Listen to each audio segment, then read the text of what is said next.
Manipuri Wari Pambi Senena Tabiriba Pumnamaku Amuhana Taram Noksari Ngasisu Mayamgidamaktani Haiduna Anubu Wari Masa Mapuduna Laksari Wari Masasi Rabindranath Tagore Iba Angangaduna Halakpa Haribu Wari Masasini Wari Masasibu Manipurida Translate Taubiba Kulamja Tongbram Taminarasi Rabindranath Tagore Angangaduna Halakpa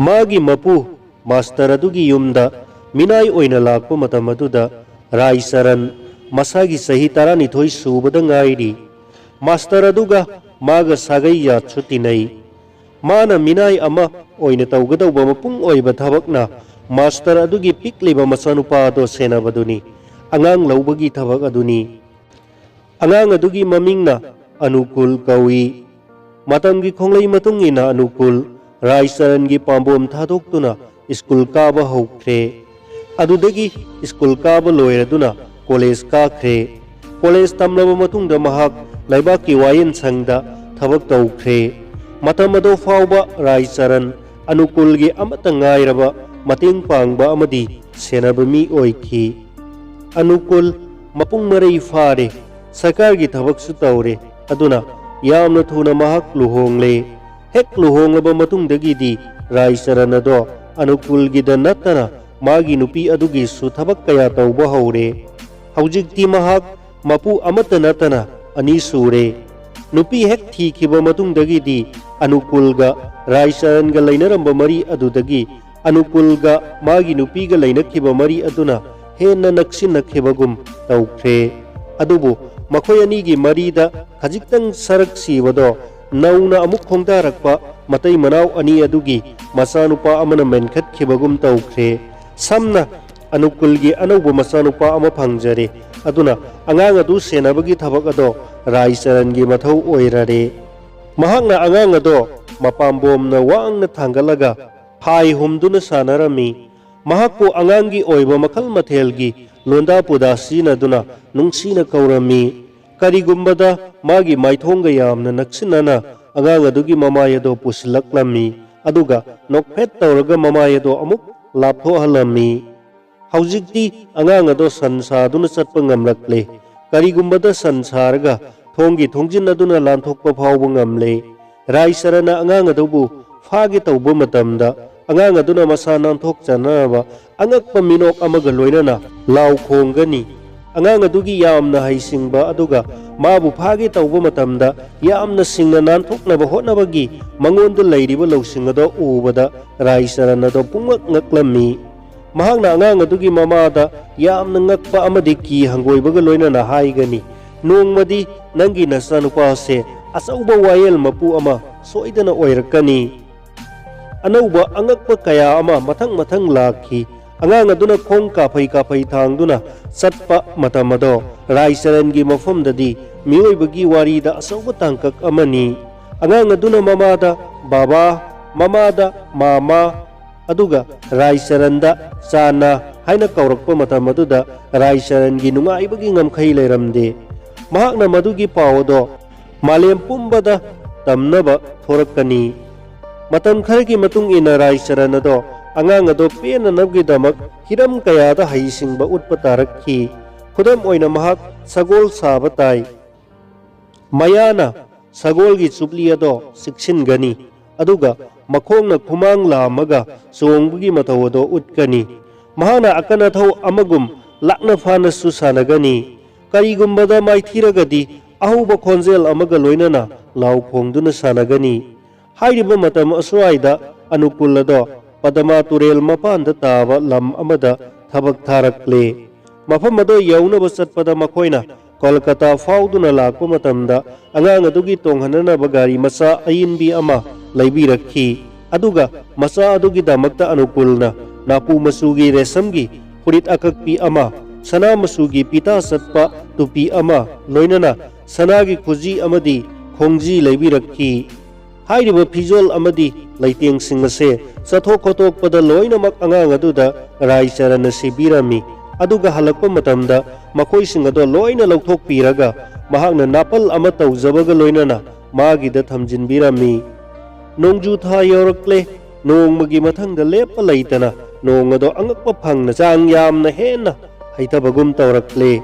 Mabuk lamlaba turel aduna chaurba lil amagum hungang kaya singgi apikpa thel kaya maru marang thaba lofam kaya loinana mathang jotchinkhre loinana ising isau thoktuna torbanda hauba awang banapi kaya mongsong kaya isingna loina thumjinkhre marakta lairai ningkhaibagi khonjel sutari arapadagi mapung oiba isinggi iselna sapu kanna senbagi lepa laitaba lau khongbagi khonjel sutari ising imaida tauriba kongol singaduna yamna yangna satpado uraga isinggi iselado yamna kanna seli haibadugi pramal oiri nongmagi numidang wairam amadi nong hangkhiduna taseng le laisin khara mokai thanglagasu atiyado irang langna ure aduga ingsu ingle asigumba taruba nong hanglaba numidang waisida raisaranna senariba angang masaduna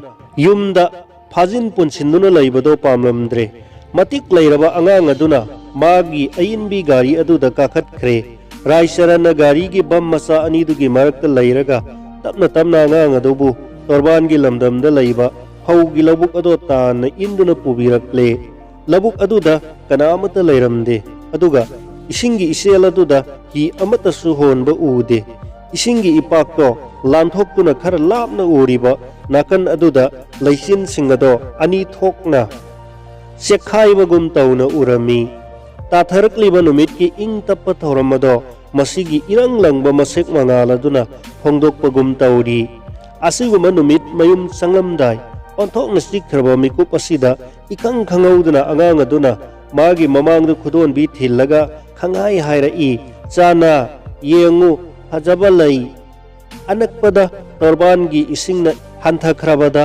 inangna phamung saraba laimai adugi mathakta achauba tomal pambi ama hauri mapung pharaba mapalna pambi ado pumyom sinna ure angang aduna saliba laipal aduda pamjaba miengna yengli raisarana mieng adugi wahan thokto khanglami maramdi ngaihakki mamangda mahakna laising aduna angang adugi damakta singduna sananaba laigi gari ama sembikhi mado lang amana pullaga mahakna harauna koising singduna numit chupadu masana jakhi madura maram oiraga numit adumadi raisarana sagol saraga angang aduna khurji paiduna thauba adudagi mahak pothaba phangki numituma mahak sagol oibagi mahutta sagol senaba oibagi phamda kaba ngamki adubu numidang wairam aduda tomal pambi aduda mapung phana satliba laising ado hekna nabagi damak khu phauba phi takhattuna laikhom marak aduda satluba haiba sida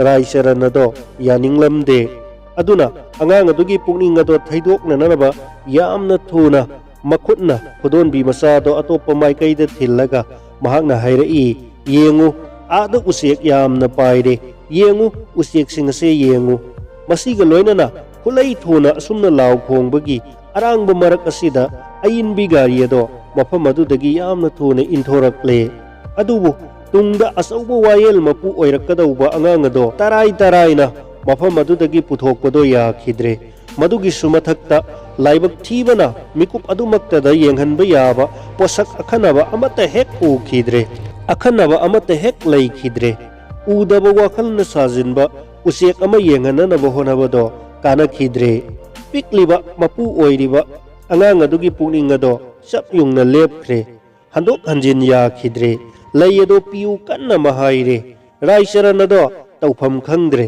mahak chamamnare aduna mamai thangda mahakna hairai fare angang nangna mayadrabanina ai chatluge layado heklurage adubu nang gari asida lengdana phamduna lairamgadabani ko ising manakta chatpa yade haibase nang khanggadabani ko asi hairaga mahakna magi phizolado khu phaubo takhatle aduga ahomba lainang marak aduda u adugi manakta mahak sangsinkhre raisarana hek chatkiba mikupta magi mapuni hairiba apikpa angang aduna khongjel yangna chatpa yade hairiba ising ipak adomda chatkhre angang aduna turel aduda tahana irang langna amadi karigumba khonjel ama thokpaga loinana chenthbado urami thawong aduda haiba indraba ithak macha macha sing aduna raicharan gumba asauba ithak singdagi angang lising kayagi nokpagi khonjel ga loinana lapthokna chen khinaba honabagum tawrami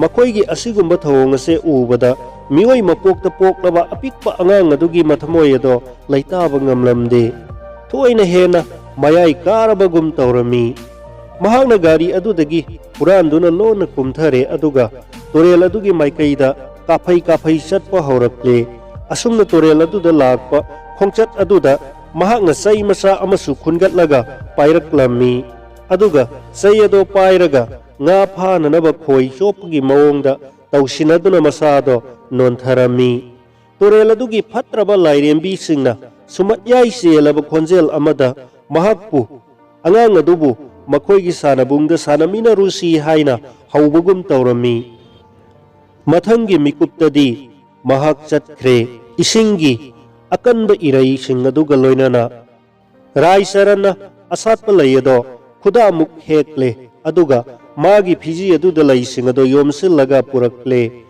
angang aduna madu ubada harau jagani khallubada magi mapukningda nungaibagi ithak ipom haurakhi adubu mahakna angang adugi gari manakta yorakpa matamdadi mafam aduda kana amata lairamdre mahakna maikai pumnamakta yenglamni adubu kana amata ude mahakna gari aduda amuk yengi mafam aduda kanasu laitre angang ado lairamdaba akibagi masak oiraba ahanba mikup aduda raichanan ado pakhatkibana masagi iedo pungpham phamjinkhibagum tawre mahakki mitta malem pumbase amamba laisin mapai amagum uru leibagum tawramni mahakki kairaba thamoigi kazindagi saina phangaba khonjelda kaurai master master aigi pikliba master adubu khonjel amatana sana haina nungsina khumlakhidre angang amatana mana kaubaduda sumatna nokpa minokna paukhum pirakhidre isam samjariba angangi nungaiba phongdoktuna nokhebagi khonjel amatana mabu taram oglakhidre supnagi toreldo khaktana ithak haubaga loinana hana gum law khongduna seli masina karigumba amata khangdabagum amadi thausadabugum tawri kaisu laitaba angang macha ama sibagi miobagi thaudok amada isel naina seliba torel asina kayabu yamnabu pungning changbigani makhoidadi madugi matam phaubo phanggadaba natte amaromda numidang wairamgi matamna loisilakpaga loinana raicharangi mabema oiribi anukulgi nupiado masa udabaduda pukningda nungnangba phaurakle mahakna maikai khudimakta thiranaba mi thadokpa haurakle makoina makhutna lalten thongmai amamam pairaduna thirakpaduna mamai thangda padama turelgi torban yaurakle mafam aduda raicharanado nunglai nungsit nanglaba amagum labuk aduda hangat handa sienduna ningba kairaba khonjelda angang adubu kauduna lairambado thengnare master master aigi pikliba master mamai thangda makoina raicharanbu yumda poraklaba matamda magi mabema oiribi angang adugi mamagi makhong mayada tuduna kaptuna laire mayamna magi masa paiduna nomlaga hanna hangi nangna angang adubu kadaida thamlamlabage wahang aduda raicharanna khumba ngamakpa paukhum haibabu ai karimata khangdre haiba asikhakta mangaire mipum khudingmakna angang ado padama torelda taramlagani haiba mot pinarabasu pukningda singnaba amatangdi lainarami madudi numit adugi numit yungba matungda gypsy haiba yatki mioi kangup ama maikai adomda chatnaba unakhi ukhi kanara khangani angang ado makhoina lonna puduna salamlagadi angang adugi mama oiribi adudi asuki matik thamoi kaikhre madudi raicharan masamang na angang ado huranbo oiramgani mado oithokpa yai masi yauna khanjinkhre mahangna raicharanbu nakal amada lonna kauthokcharaga yamna haija chachabagi nungsiraba khonjelda hairai raicharan aigi isado aingonda pibiyu isado aingonda pibiyu aingonda gi nangna launingba sel law adubu isadu tangdi aingonda sinabiyu madugi paukhum oina raicharanna magi maraibak aduda khudumna sujarami aduga kaplami Maduda nupi aduna mabu yumdagi satkro haiduna tanthokpirami. Mapuroiba anukulna magi nupi aduda adugumba maram chadana singnaba adudagi koknanaba phana themduna nauduna hairami. Mahakna hairami karigidamakta malem taibang asida makoigi minai oiduna lairiba Raisaranna asigumba asauba aranba amabu taugadage. Nupiduna khumlai angang adugi masada sanagi leiteng kaya yauki kanana khangani sanado pambadagi mahakna nupi adubu thaja hananaba haiba pumnamak oithoktabagum taukhre. Haujikti nupi adugi akanba misaidagi Raisaran masagi khungangda hankre. Matam adu fawba mahak masagi angang amata lairamde. Mahak masa phangani haibagi thajaba amata laitre. Adubu laigi nongdamdagi sahi adugi loisilakpa aduaida magi nupi ado miro laktuna masanupa ama phangjare. Aduga angang ado pokamlaga ikan kanadana laibak thibadi nupi ado sire. Nauna poklakliba masamakki masado ubada Raisaran ado ahanbadadi magi thamoida ka hena sauningbagi ihul amakak phawraklami. Magi wakhalda chingnaba phawrami madudi magi pikliba master adugi mafam ado mana munkhibadagi master ado punsi sangkhidabani. Masimasu mana khalami migi masa pikliba master ado sikhraga masamakki masanupa ama phanglaga mahakna harauba haibase asauba tawhaidaba amani. Tasengnamak nauna poklakpa magi masanupa aduda mahakna nungsiruba ngamdre. Yengsu yengningmudre magi masal thokpi lukhrabi amakhakna yengsinbiramdrabadi angang ado kuina hingbu hingamloi. Adubu Raisarangi wakhalda tapna tapna ahongbado lakhi madudi angakpa thaudok ama thokle. Nauna pokliba magi masa asisu sansaduna salaga thongjil lanba horakle. Thongjilado lanthoknaba honabada mangonda sairakani khanduna magi maithongda nokphet tauraga tat taubagi mami ado tari. Asumna mabu phagi taubada nanthoknanaba honabada ulliba thawong ado mamangi apikpa master aduna tawkhibaduga sap manabagum taure. Magi khonjel nokpagi matau kappa phibam pumnamak hanagi apikpa master aduga khenaba amata laitabagum taure. Karigumba numitsingda angang aduna kappagi khonjel tabada Raisarangi thamoida mihul chongba horakle. Magi haukraba apikpa master aduna mafam khangdraba asibagi lamdam maduda magi sana Raisaran ado mangkhre haiduna kaplibagum male. Maduna maram oiduna Raisaran do laitaba ngamdre. Phelna Raisarangi masal thokpi lukhrabi aduna angang aduda thonbiba nungsiba mamingi. Yamna thuna angang ado wa ngangba horakle. Baba mama haiba angangi khonjel ado amuk hanna tare. Raisaranna asigumba wahaising ase tabada mangonda leiramba angakpado khudakta kokhrabagum taure. Mahangna khalai pikliba master aduna magi sanabu kaubu ngamdraduna mahak amuk magi yumda poklare. Wafam asida Raisaranna mana khalli wafam ado asummani haibagi maram phangbagum taurami. Ahanbada handakki magi masanupa ase apikpa master ado sikhiba matung ikan kanaduna poi. Anisubada magi nupi aduna masagi sahi liraba matung haibadi miyai chalagaba matamda angang ado poi. Ahumsubada nauna pokliba angang asina sansaduna satpada thekna khoina satliba baba mama kauriba loinana yamna haisingbagi mawong matau utliba khudingmak asida tungda asauba wayel mapu ama oirakpagi asoiba awatpa khudam amata phangdabagum tauri. Apikpa master aduga khenaba amata leiramde. Adudagi ikhang khangaudana apikpa master angang adugi mama aduna yamna haksinba mawongda mangonda maral sikhibado khangning ningsinglakhi. Angakpaga loinana Raisaranna mathanta haijarami mama adugi thamoida matam aduda phawkhiba wakhal ado achumbani. Aina magi angang ado huranki haibado madi khangba ngamki. Wakhal ase hek hallubada hawkhiba matam aduda mahakna angang adubu thauksakidaba adugidamak mangonda yamna ningamdaba ama poklakhi. Aduna haujikti mahak thawai hakchang yauna nauna phangliba angang asibu pungning changna senarage khankre. mahak angang adugi pungkat kathoklaba yengsinbiba mi ama haibado oire. Mahakna angang ase yamna inakairak khullaba mi amagi masagum yok thakpa haurakhi. Mahakna ayinbi gari masa ama lairure. Napu masugi furit akakpi amasu lairure aduga sana masuna phiban chatpa tupi amasu laibirure.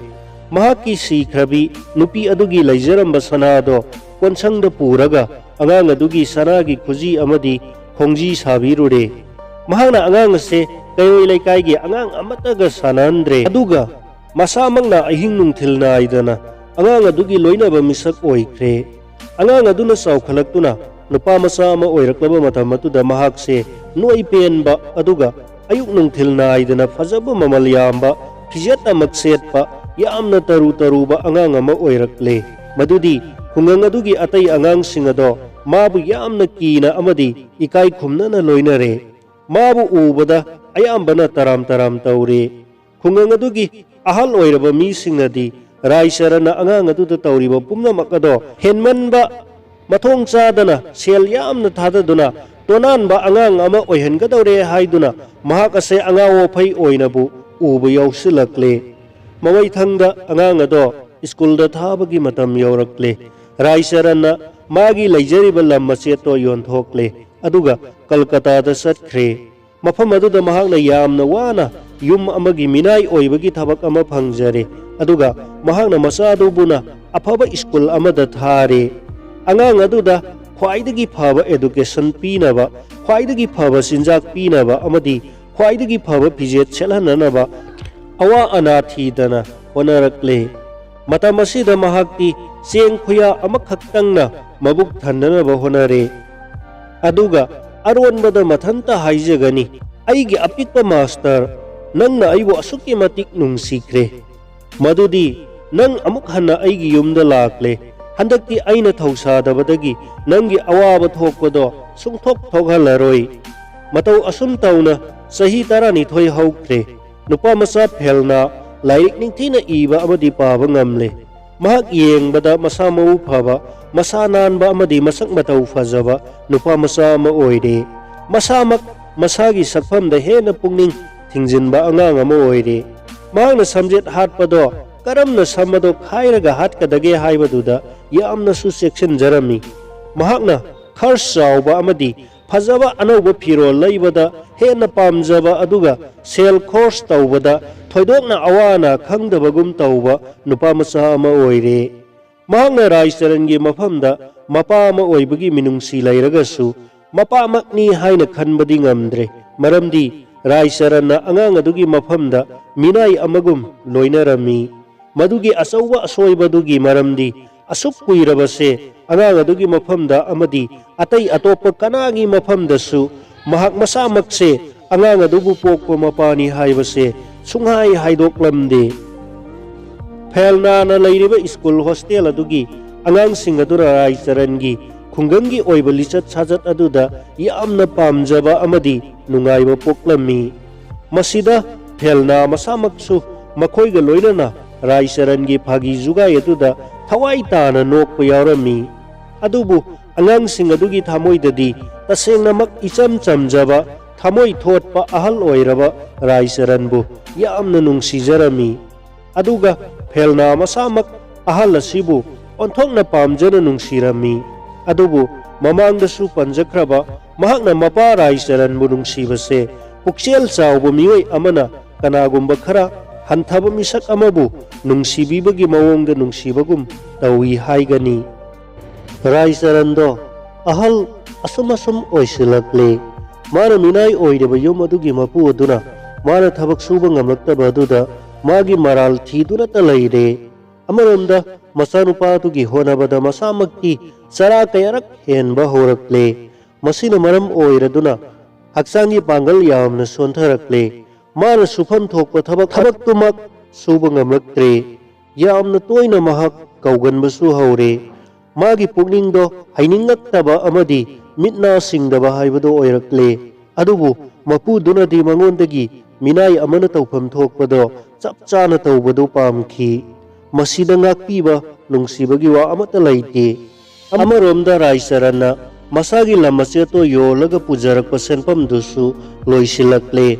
Aduga nupa masa aduna di magi anau-anauba firol lainanaba aduga sel henasu pinanaba lepa laitana taksilakli. Raisarana mabukningda sapsana khalle phibam asida mahakna minai ama oina thabak subado thadoklage. Sel khara masa nupa aduda thanamlaga hairai, ai khungangi yumda thabak khara leire yamna thuna amuk halakani. Kudakta mahakna baraset hairiba anukulna laibaki wayen mapu magistrate oiduna thabak tawriba mafam aduda lakle. Anukulgi nupi ado haujik phawba masa laikhidabagi awaba maisak aduna mahak masado hiktaduna lairamli. Aduga ngasi phawba masa amatasu yauramdri. Numitugi numidang wairamado wayel sangi thabak mayam ama numit chuppa tawruraba matungda anukul ado pothaduna lairami. Magi nupi aduna manamasingi oiba hidak yonba mafam amadagi masa poknabani haiduna maman yamlaba pambigi manamasing khara lairaklammi. Kudakta sumang matonda kanagumba amana taram kaubagi khonjel ama taraklammi. Anukulna laklibado kanano yengba thorai atay nalamdre Raisaranni. Matam amagi magi ahal oiraba minayado ubada anukulgi thamoyado nauthoraklammi. Mahakna mangonda wahang kaya hanglammi. Aduga magi mayumda amuk laklaga thabak tawranaba hairammi. Raisarana momon noklaga paukhum moina hairai, aigi ibema oiribi mahake mafamda amukta khurumjakhige. Anukulna Raisaranga loinana yum madugi manungda changlai. Adubu mangonda magi mabema oiribi anukulgi nupi aduna hoina taram tawbugi mawong ulagte. Mahak haujik phawba waruri male. Raisarana do mado thoina khalludre. Aduga makhut ani lonaraduna nupi aduda hairai, nangi nasa huran khibado padama turelna natte mado aina huran bani. Anukulna khonjel wangna ingak-ngakna hairai, kari haiba ha kari haiba. He taibang mapu mana hairibasibu karino? Hayo angang ado haujik kadaida lai. Raisarana tapna paukhum pirai, mahak aiga loinana lai. Aina mabu mafam asida hangsit purakke. Nomaijing numitni aduna wayel sangda wayel thoram amata sathade suti numitni. Ayukki anganba pungphamdagi anukul amasung magi nupi aduna yamna ikhawlangna Raisaran lakpa ngairi. Makhoi anina ngaingamdana ngaihak laitana soroklomda mieng thamli. Ayukki pung tara sapchana tarakpa matam aduda Raisaran ado nupa masa phelna ado makut chammaga changlakle. Anukulgi nupi aduna wahang amata hangdana angang adubu tahana mathada pamlaga mapukningda phawrakliba nungaiba amasung nungsiba ani ado tinakhiduna angawigi matawgum ngaihak amuk nok ngaihak amuk kap.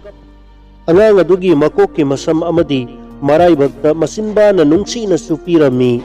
Loinana angang adugi maithongda khawrangba miengna munna yengjari amadi nupa masado yengbada sakchu phajaba amadi asaw asangi masasingna setpa phijol ado yamna taru tahenna setli.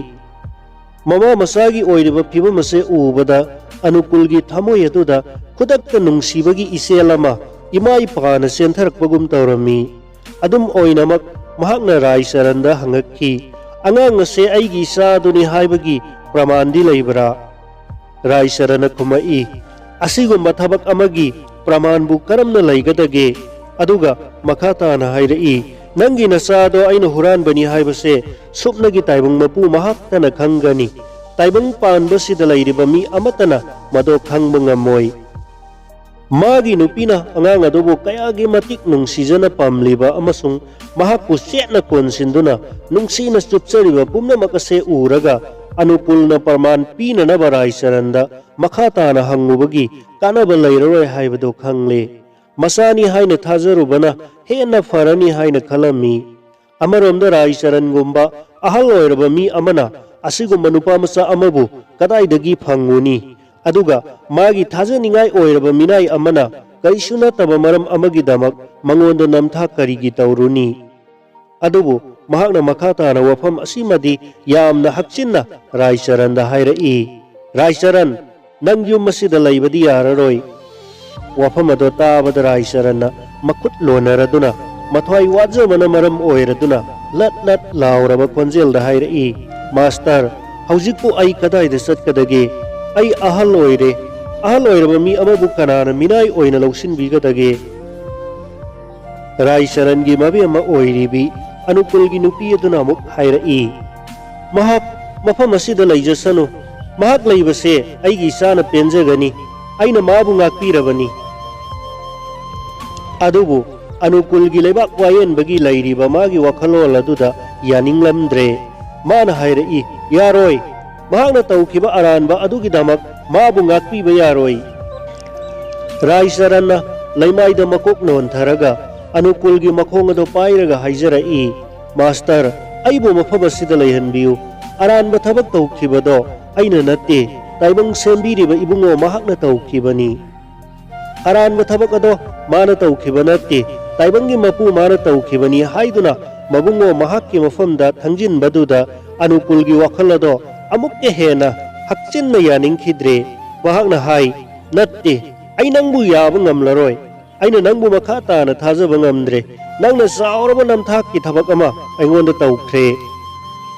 Raicharanna haugatlaga haira'i. Mado taukhibado aina natte. Anukulna hanga'i. Adu oirabadi karana taukhibano. Raicharanna khuma'i. Aigi laibaknani. Lairik lasu hairaba mioi. Amatana wafam asida thajaduna karamna ngakpiba ngamgani. Anukulado arepa puksel amada laikhre. Magi phirepto pangdohanba ngamkhidre. Nupa masa phelnado ahanbadadi sauninglami. Asuk sangkraba matamase mangonda mahakase ina khunba magistrate amagi masani haibado takpiramde. Magi pokpagi hangjafam thokpa hakkado phanghandana mabu namthak tawduna thambirami haina khalami. Adubu Raicharan gi awaba matawado ubada mahakna mapada yamna pukchel sauna haijaraklami. Paba, mahakpu ngakpiro. Pabana mahakpo aikhoiga leiminaba yahanbidrabasu mangonda thagi oina apikpa senfam kharadi thabiro. Masagi wafam ase tabada Raicharan ado makha tana wa amuk nganglakkhidre. Masagi maithongda aroiba oina amuktang yenga'i. Adudagi Anukul amadi magi nupi aduda makhut lonaduna khurambagi mawong ado utlamlaga mahak thokkhre. Malem taibangi masing langamdraba miyam marakta inkhiduna mabu amuk hanna ukhidre. Thado loirakpada Anukulna Raicharan gi khungang aduda magi mingda sel khara thabirami. Adubu thakhiba senfam ado amuk halakle. Khungang aduda Raicharan kauba kanagumba mioi amatta laite hairakle.